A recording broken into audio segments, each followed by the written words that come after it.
Hello and welcome to another Tuesday talk with Ruby Reese. Um, Delighted to be on for another week of the Tuesday talks. We're learning so much with all of our speakers every single week or almost every week. And we hope that you're enjoying the journey we're taking you on as well. The idea is, to dig out all those people with all that knowledge in the Irish dog community and get them sharing some of their wisdom that they've been picking up over the years. So this evening we're going to be talking about a really exciting and important topic, all about communication.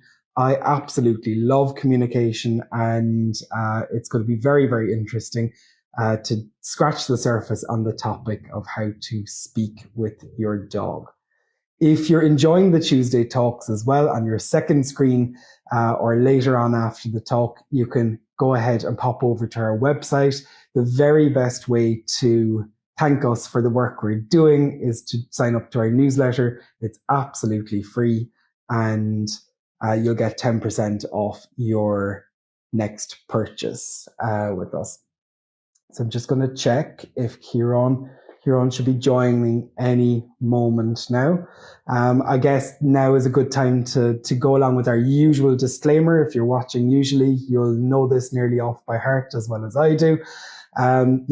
We do like to provide this format as entertainment. We will be keeping it light and chatty, and in order to do so, we'll be making rash generalizations that might not necessarily be relevant to you, your dog, or your own situation. So if you do have any concerns, please do speak with a certified professional about your own situation.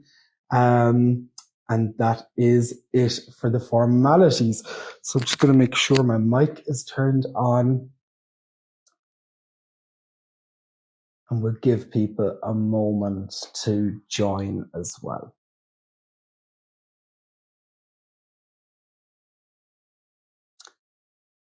How is everyone doing this evening? Second.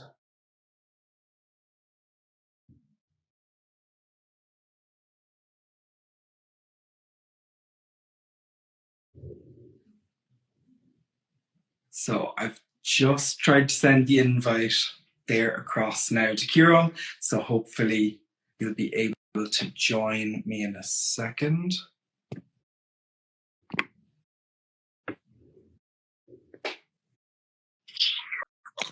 Hi. Hello, Ciaran. How are you doing? Yeah, very good. Very good. How are you? I'm very well. I just need to turn up the volume a small bit here and we're good to go. Can you hear me and see me well? Yes. Brilliant. Yes. Perfectly. Yeah. You? Yes, absolutely. It's a wonder with the wet and windy weather we've been having that not every mast in the country has been blown over. So it's brilliant. Yeah, absolutely. I've been in full hibernation mode now as well. I'm like a bear coming out of a cave. Well, yeah, great to be communicating this way, as opposed to out in the rain and wet and wind at the moment. Yeah. Definitely. I'd much prefer sitting here on my comfy sofa. It's lovely. So would you do us the pleasure of jumping straight in and giving us a quick introduction to yourself? Yeah, my name is Ciaran, Ciaran Marr. I'm a professional dog trainer. I'm certified registered with the IABC. On my road to becoming a dog trainer, my previous career was in sales. I was managing and training salespeople for about 15 years, which is obviously all communication. And yeah, so then going to dog training, I started in animal care and studied wildlife biology. But when I started dog training, it's just the most enjoyable job I've ever had. Absolutely love it. I kind of still have to pinch myself that this is my job now. It's great. And I suppose the one thing that, although I haven't got experience, as probably a lot of dog trainers you would have on, my previous career, as I said, was in communicating with people. And that's what I do as a dog trainer. I'm not really training dogs. I'm helping people to communicate with their dogs. And the job I do used to be called an obedience dog trainer. I still use that in some of my programs because it's what people know. But I think we've moved on quite considerably, and how people interact with the dogs and treat the dogs is very different now. So I think, my kind of old life or my old career and this kind of marries up very well. Yeah. Yeah, it's brilliant, and it's funny because I'm coming from a similar background. In another sense, I studied corporate communication in college, and I've gone through various different marketing, sales, kind of customer support type of roles. So it's all been very, very communicative and working that way. And now having Ruby Reese as an Irish dog brand, we're obviously spending a lot of time communicating or trying to communicate with our customers, both at both ends of the lead, I suppose, is the best way to put it. So let's jump straight in and talk maybe about the elephant in the room. I suppose in the title of our topic, we mentioned about speaking with your dog, and humans tend to love speaking, well, to different degrees at least, but we like the vocalization and the verbal communication. Dogs not so much. So does that already set us off on maybe is it an unlevel playing field, or do we approach communication in different ways maybe? Yeah, absolutely. Interspecies communication is something that, despite all our advances, humans haven't really mastered. I think communication between a human to human can be quite difficult with language, but also communication in our own lives can be challenging, and that's where we generally see conflict. But yeah, I suppose dogs are perfectly fine being dogs. They don't need any training in that most of the time, and humans are, we're going to be humans. So it's every home I go into, every person I speak to, we all are trying to communicate with dogs in the best way we know how, through language. And they're trying to communicate with us in the best way they know how, using their body language and eye in the treats, whatever it is.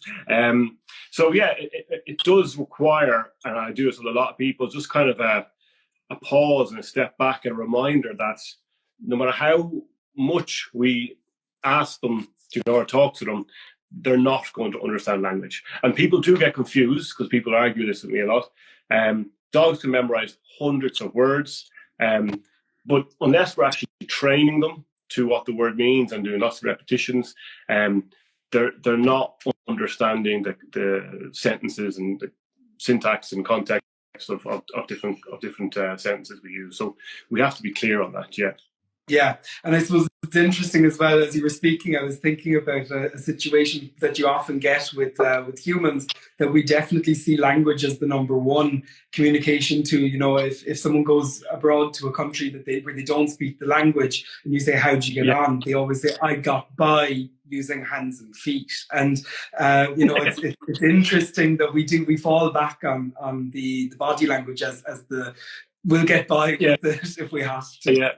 Yeah, absolutely. And we all have so many funny stories of trying to communicate, whether we've got, whatever illness we've picked up in a foreign country and we're trying to communicate that.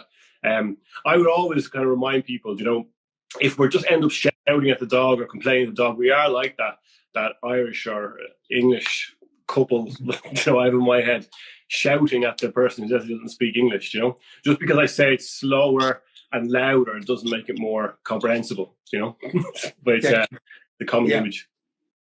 And I suppose let's maybe take it right back to basics. So, why is human-dog communication even important? How did this add value to our lives, just to start off, so that everyone watching in has a level playing field here?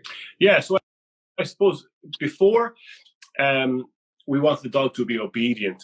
I basically just want the dog to act as we felt they should in certain situations or environments. Okay, and that really hasn't changed, but our understanding of it has. Okay, so obedience, the old way was asking the dog to repress something. So the dog is scared or nervous or excited or giddy, so the old way was giving a command, so they just repress that feeling and go into a sit.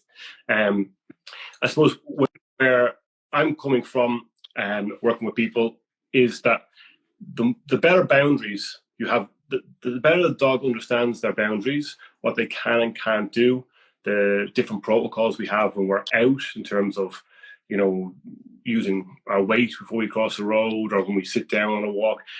The better they understand that, the more places we can take them, the more enjoyable our walks are.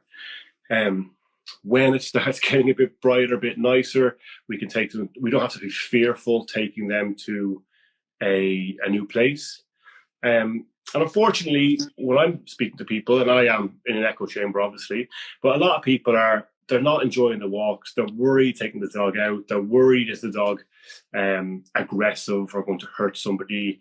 And they just don't understand what's happening for the dog. And this is the biggest thing, that if expectations don't match the reality, i.e., if we have a dog and our walks are,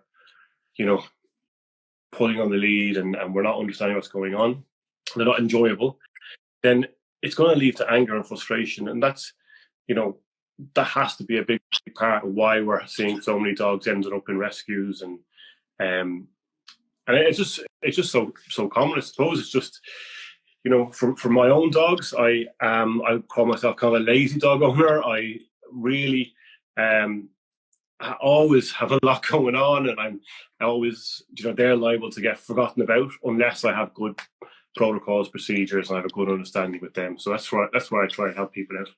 Mm-hmm.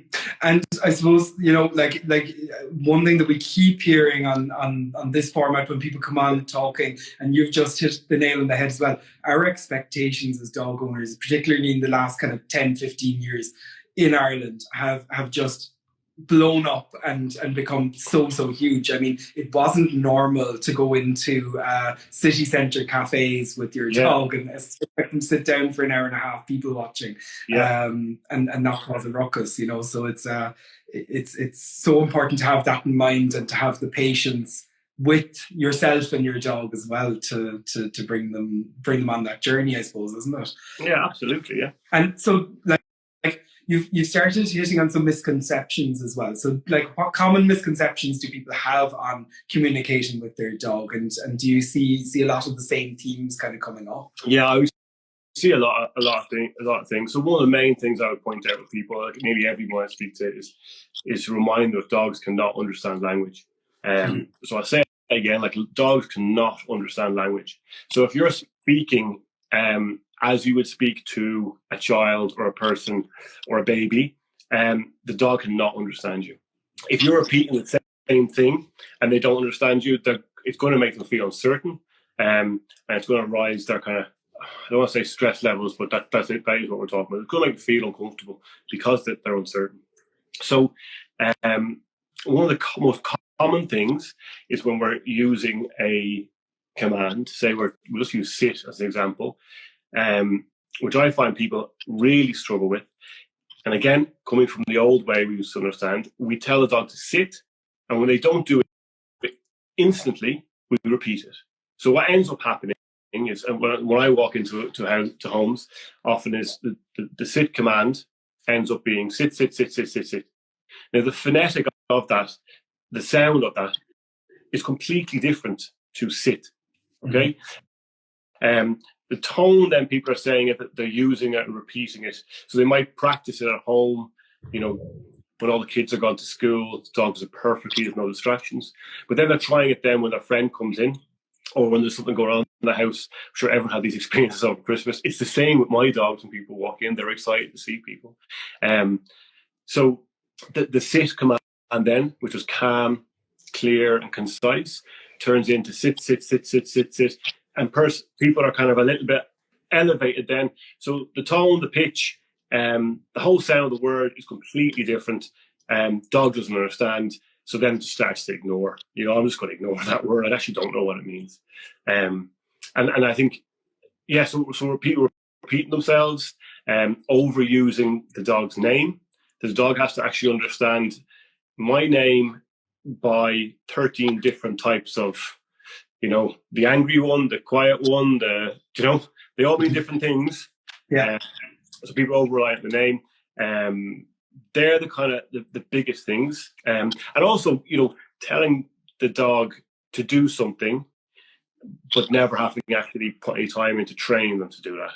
So common one I would hear is my dog has no my dog won't come back when I let him off the lead. You know, what practice have you done to let them off the lead? Because it's a massive step to actually get them to come in the house, as opposed to come back to you on the beach, and there's no one kind of working away at that in between those two pillars. You know? Yeah, definitely. And you actually touched on something there that I found very interesting as well, the tones of voice. So do dogs understand tonality, and does that have a big impact on their understanding, or are we kind of wasting our time on it a little bit? No, absolutely. They do absolutely understand tones of voice. And they probably, tone of voice and body language is the way we should be communicating to the dog. And sorry to cut across. You mentioned body language here as well now. So this is something that we noticed when we were training Ruby as a pup. You know, that she definitely responds an awful lot better to hand signals, a sign language type of gesture. Yeah. Preferably with movement. She will understand exactly what that means way before she'll understand a key word that goes with it, you know? Yeah. So like a cue word we kind of added on afterwards, and it's a nice to have reinforcer for the sign as opposed to anything else. Is that something that you see across a lot of dogs, that the kind of body language definitely comes first? Yeah. Well, I suppose, take it back a step, it definitely is body language, tone of voice. But when I was training salespeople, and one of the things I'd be saying to people every single day is, you know, we always had this kind of pie chart of how humans communicate. And we were always talking about this. I don't know how accurate the figures are, but we were saying like 70% of, you know, human communication is in body language, and, you know, 25% or 20% is your tone or the pitch of your voice, and only, you know, 7 to 10% or 5 to 10% is actually what you're saying. Now, if you ever spent, you know, a prolonged period, 3 or 4 weeks in a foreign country where you didn't know the language, you definitely start to understand this, because you can start to see, you know, people waking up in the morning, they're saying the same thing to each other. I was going to try to remember some Spanish there, but I'm not even going to embarrass myself. But the tone of voice is the same, the body language, the wave is the same. You know, and that you can start to pull together, right, what's going on when you start being around people in a foreign country like this, you know, in this way. So yeah, dogs.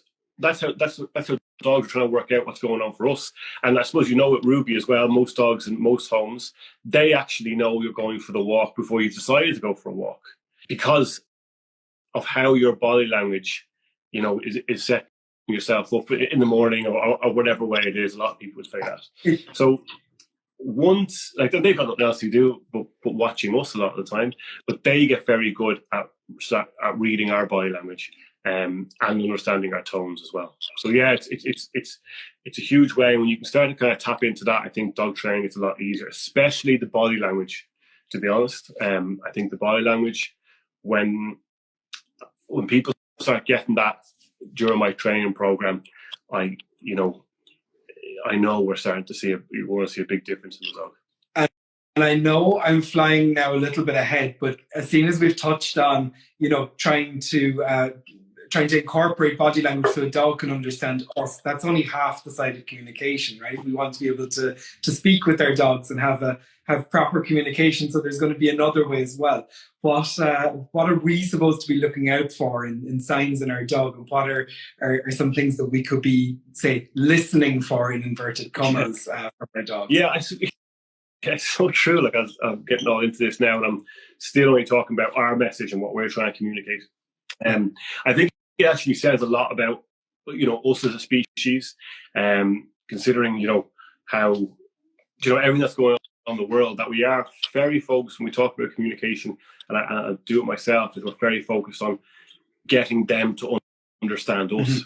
But I think, again, go back to my sales career, if I was selling in front of somebody or training someone to sell a product or service, you know, everything I'm doing is helping that person be better at asking questions and being mindful and not rushing in just to, you know, start have the old sales spiel, you know, that we were seeing in the 90s. So that taking that step back and trying to understand the in say, I suppose, the person in front of you, the dog in front of you, and what their little tics are and their little their body language cues, because they all are completely different. So look, one of the things I always get, like I had a dog man train recently, and she was absolutely beautiful, but she flew. But at the end of the day, she was absolutely wrecked. But when she was nervous, she had this she had adrenaline response, but the adrenaline responses that we would generally see and know of are fight, flight, and freeze. But the ones you wouldn't hear of a lot are flirt and fawn. And this, she's only a pup. I think she was like 8 or 9 months. Lovely, lovely dog. But when she was coming up to people, she was a little bit nervous, and her response was turn over, roll her belly, and everyone's like, oh, she's so cute, she's looking for belly rubs. But she wasn't. She was really being as at least threatening as she possibly could, because she was scared, you know? So with that owner, it's just about them understanding that she's not mad to see everyone. She's not giddy and excited to see every person she meets. She's scared, and this is how she's responding to Plumond's situation. So she's very adept at dealing with those situations herself. But again, from an owner perspective, you want to protect her a little bit and not be bringing her into those situations. So everything is kind of, I suppose, the context. There's loads of non-verbal cues, that we can learn from our own dog, but they're all going to be different based on our dog and our situation, or the environmental situation they're in. So it really is, I suppose, taking a step back and not reacting when the dog is crying or barking. Try to understand what's going on here, and trying to get a handle on, what's happening for them. Because, if we're seeing behaviors that we don't like out on a walk, there's a lot more going on for the dog than there is, that's visible. So we have to bear that in mind as well and try and work out what is going on. And I suppose that's worth touching on as well. If we're aware that our dog has specific behavioral issues, are there different ways to kind of start the communication with them? Is it just a slower process and virtually the same one of trying to reach mutual understanding, or how do you see that one? Yeah, I suppose everything is, I suppose in day to day with your dog, you're trying to kind of understand what they're asking. And a lot of time, it very much becomes easier as time goes on. But in the sense of behavioral problems, for young dogs, generally speaking, I would get calls with dogs at 8, 9, 10 months. The puppy behaviors have become an adult dog. The puppy behaviors aren't cute anymore. So what we see is a lot of dogs who are barking, chewing, digging, being very giddy, but just it's just an excess of mental energy. They're not getting all their mental drive, their mental energy needs met. But then with older dogs, if we're seeing behavioral problems, they're saying like 78% of behavioral problems are actually coming out of pain, because most of the time your dog isn't going to show pain, unless they're really limping or a thorn in their paw. But so they're the kind of, actually my own dog, yes, I spoke to a behaviour consultant, it was Claire Quinlan yesterday, because Louis, I've noticed him kind of licking my couch, and there's a couple of massive stains on the couch, and I caught him doing that. And my first reaction, I had to stop myself from letting a roar at him. But I had to kind of watch his behaviour, because before I was kind of working a bit too hard. He was stress licking his arm, so that was a few years ago to learn from that. So when you say, well, I saw him licking, I'm kind of trying to watch it, observe it, but just notice, is this coming from a place of stress? Because I've seen it before with him, I knew he wasn't that kind of energy. He went to the vet today, got blood done, and he has a problem with his pancreas, so he's got acid reflux, he's producing his saliva. Now, Louis wasn't licking to communicate that to me, but me knowing my dog and watching him, And we did a talk in the Rose Hotel recently with a vet there who's kind of saying, when your dog doesn't look like your dog, or so, kind of watch these things when they get a bit older. So yeah, you kind of have to be, I suppose the biggest thing is just taking a step back and trying to understand what's happening. But I think a lot of that is sometimes we can be projecting the story onto the dogs and filling in, joining our own dots. So we have to be careful of that too. Yeah, and I suppose, like you say, it's amazing what you'll hear once you start listening, if you want to put it that way. If you start looking out for things, and I suppose maybe a good place to start for a lot of people is just to understand your dog, like watch how they walk, understand how their gait is, or how their steps are usually, so that if something goes wrong and they've got a problem with their hip or knee or whatever it is, that you'll be able to identify it quickly. I suppose that's a good starting point for anyone, right? Isn't it? Yeah, absolutely. And I suppose new to me, your dog is geriatric. Your dog's going to old age at 8 years old, which mine is now. So I have to kind of really change the way I'm looking at him and the things I'm asking him to do. Yeah. So yeah, that's very important. Yeah. And I suppose we touched on it in a couple of points now in the last couple of minutes. Dogs at different ages, are I suppose everyone knows what to expect from a puppy when they're young and little Bambies bouncing around the place. But how are we communicating with them, especially knowing that they're still developing and learning an awful lot about the world? So does our communication style change, and do we, is there more expected of us really when we're dealing with a young puppy, or how do you feel about that? Yeah, I think a puppy, there's two things that I think everyone could change with a puppy. Is every dog trainer worth their salt here, you have talking about puppies from whatever school of education they're coming from, everyone should be hand feeding their puppy their meals. Your stomach is the size of your fist. Very easy to overfeed dogs, but when we have a puppy, it's very hard to overfeed a puppy. They're going to sleep a lot, they're going to stop eating when they're full. You feed them 3 times a day.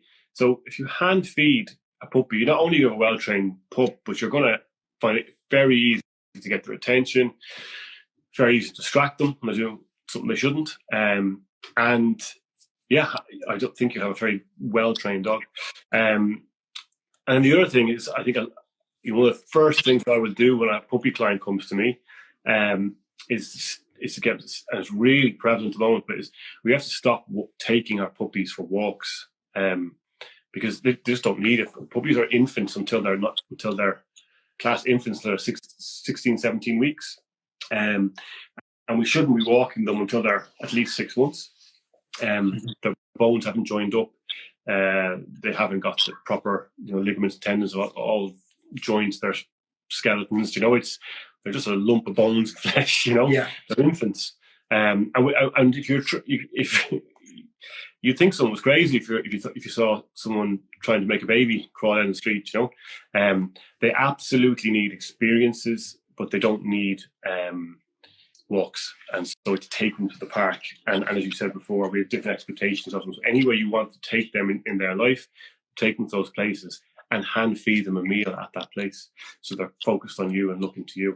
But Jay, your tone of voice is really important. But for example, really common with a puppy is, I'm going to let them off lead, see if they're fine. People always tell me they have a puppy and start letting them off lead. Because they come back to me all the time. Yeah, absolutely, they will. It's when the hormones kick in, they won't, and you won't be able to get them back.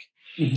But if you have the puppy on the lead, or a long line, I recommend 10 meters. The best communication you can give your puppy is that we call them, and by the time they look up to look at you, they see the back of your head and you're walking away from them. Mm-hmm. Okay. So basically the message that we're giving the puppy is, when we're outside, you have to be listening to me and following me and close to me, because it's a human world. So it's not ego or but the dog needs to understand that. Yes. And again, this is where, we cannot have that conversation with the dog. We have to, and this is why I love working with dogs, because we have to show them with our actions. So simply, when the dog's having a nice sniff, and just as they're finishing up, nice this way command or come, whatever your recall command is, And by the time they look up to you, they'll see in the back of your head and you walking away. And Okay. as soon as you hear those nails coming after you, little patter of feet, loads of praise. That's the simplest way. And that's just communication. You want to have your praise, the timing of your praise, the minute they do the right thing. So again, if you're repeating the command, you're like, Ruby, Ruby, Ruby, stop, Ruby this way, Ruby sits. There's no way you can actually be focused on your timing and making sure they are. And you're, they know. Probably frustrating yourself. Yeah, absolutely. Yeah. And I suppose you mentioned that as well, different situations, when you're out and about off lead. I presume communication, like everything else with dogs, needs to be built up from a place from kind of level easy, where there's not a lot of distraction, to more difficult and challenging situations, right? Yeah, absolutely.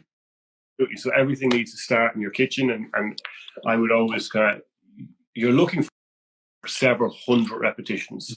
So that's several hundred times you say sit and praise them when they do.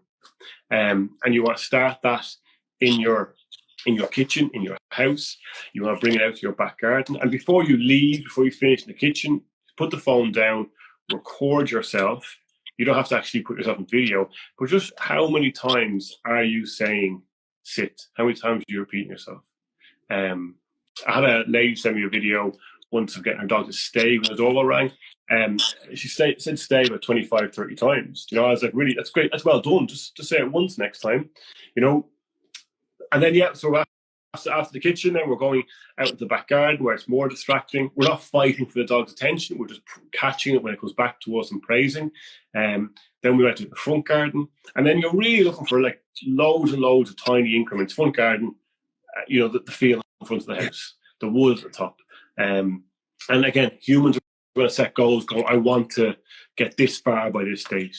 But we've got to go with the speed the puppy can process that, and how fast they can process and learn is really going to be down to how much practice we put in.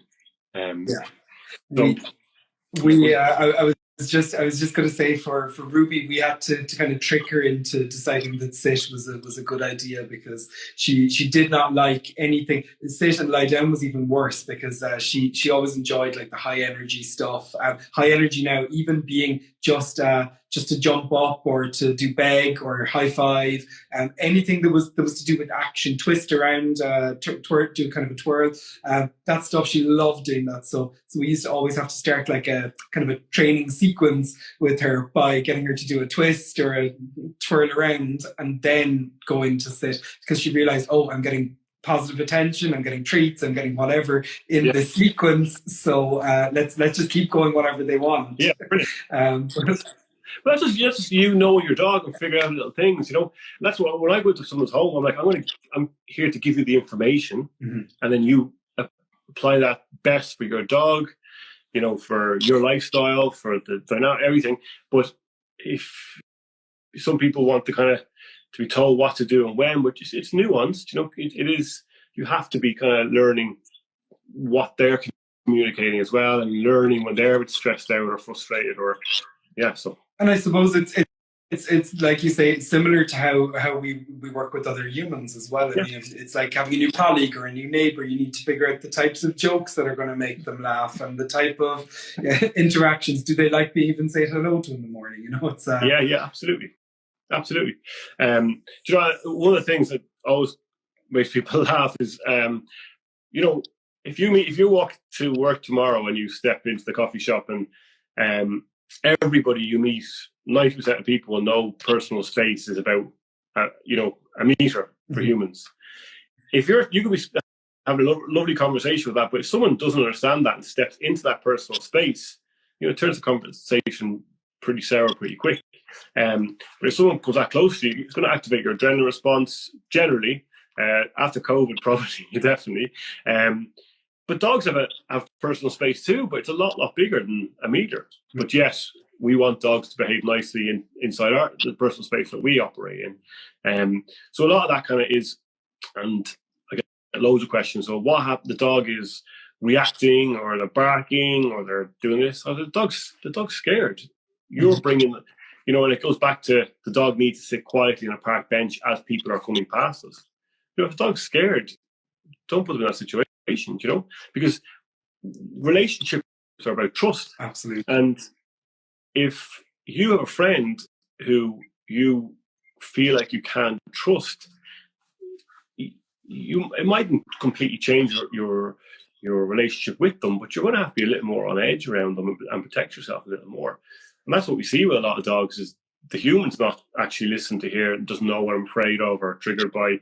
So I'll take matters in my own hands, and actually I'll keep whatever dogs or other humans at bay.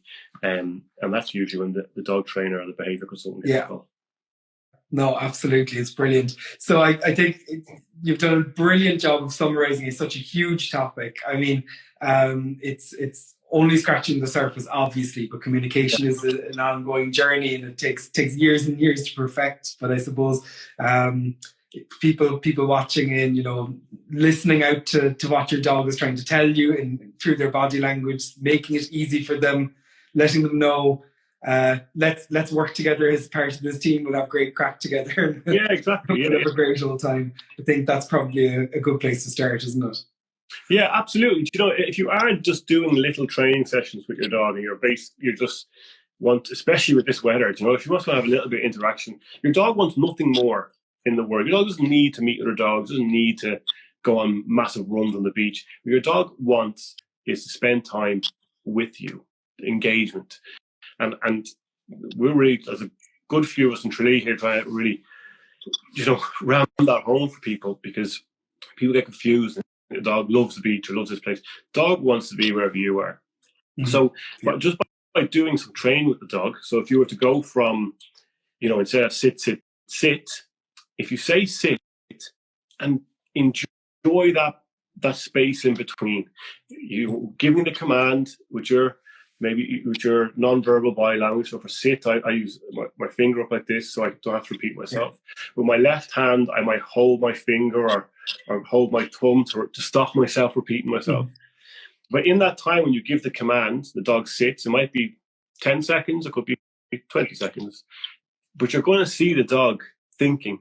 You're going to see what they look like when they're thinking, what they look like when they have a logical mind engaged. The ears prick forward and working it out.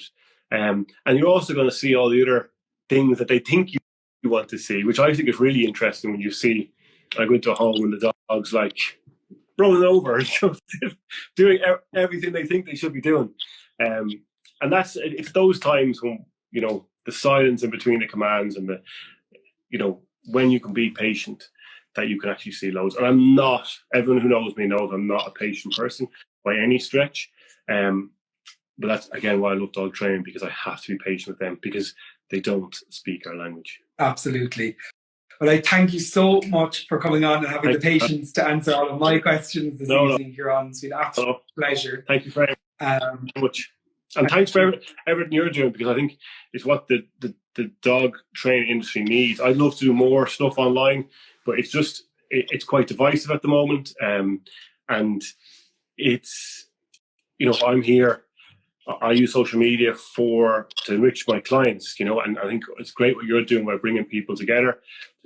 You had some great guests, great chats, and it's just absolutely phenomenal to have somebody doing that. So thank you very much.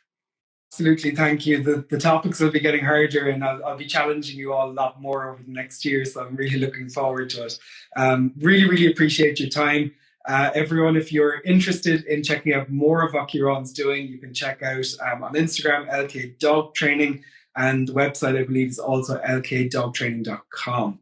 And if you want to check out Ruby Reese, we're ruby-reese.com. Thank you very much, Ciaran, for watching it. Thank you also to everyone that's writing in the chat. I have been seeing your comments, and I'll get back to you as well. And hope you have a brilliant evening. Thanks very much. Thank you. Thanks. Bye-bye.